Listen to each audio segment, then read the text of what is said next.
Hello, welcome back to Shelvington. My name's Andy, this is my model railway in a garage.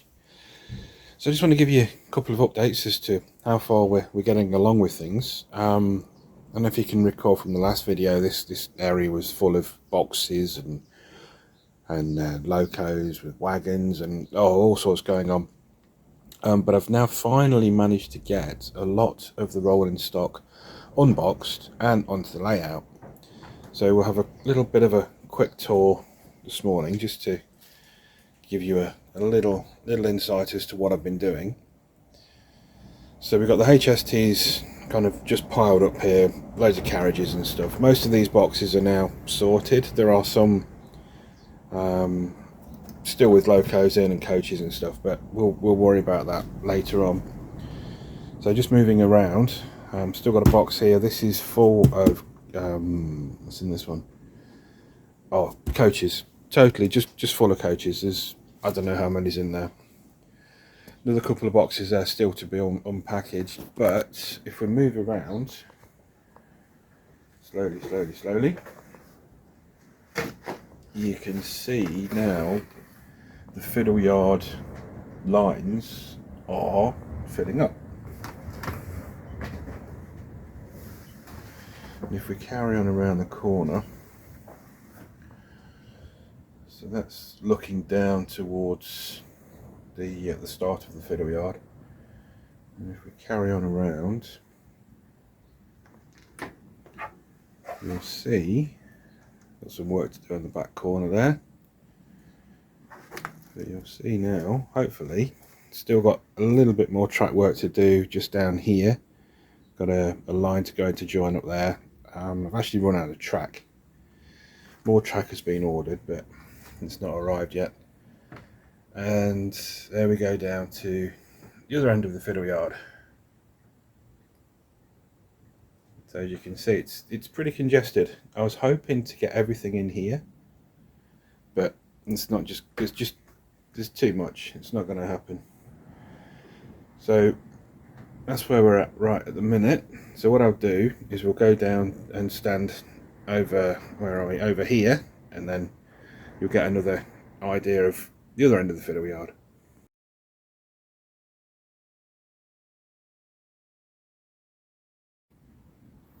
Okay, so this is the other end.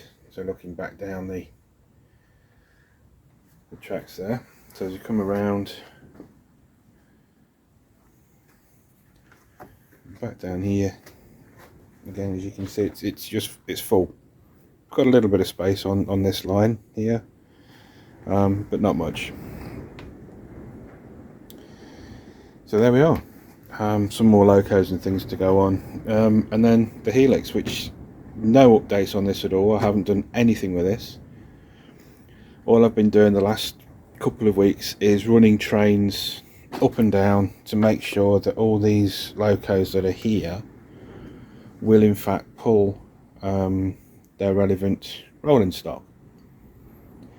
It's a good job I did test it, because I've got a lot of these old, well, not old, these are new, but class 66 from Hornby. They're not great. Unfortunately, I think I've got about 7 or 8 of these, but they're just not capable of pulling anything up the helix, sadly. Compare that to this 37 here, which is a load haul VI trains 37. It's absolutely stunning model, and that pulls 1 2 3 4 5 6 7 8 9 10 11 12 13 car transporters. 13 of these are a mixture of Lima and Hornby. That all it has no trouble pulling 13 car transporters up the helix. It's, yes, brilliant loco. Compare that to the Hornby 66s, and it might pull 3 or 4, and that's it. But anyway, that's just a quick update for now. There will be more updates to come as I get on, and hopefully soon start to build the next layer of the layout, which I'm really excited for. I can't wait to get on with that. It's going to be It's going to be a real mission. It's going to be a very long project, but I'm really looking forward to getting on. So we'll leave it there for today. Thank you to all the subscribers. I can't thank you enough. It really means so much to me that my little channel has attracted the amount of people it has. Thank you. Thank you for your continued support. Thanks for watching. If you're not subscribed, please consider subscribing. It doesn't cost anything, but it does help the channel to grow. And drop any comments you like. Ask me any questions down below in the comments. Until next time, thank you again. Look after yourself. Stay safe. Take care. Thanks. Bye.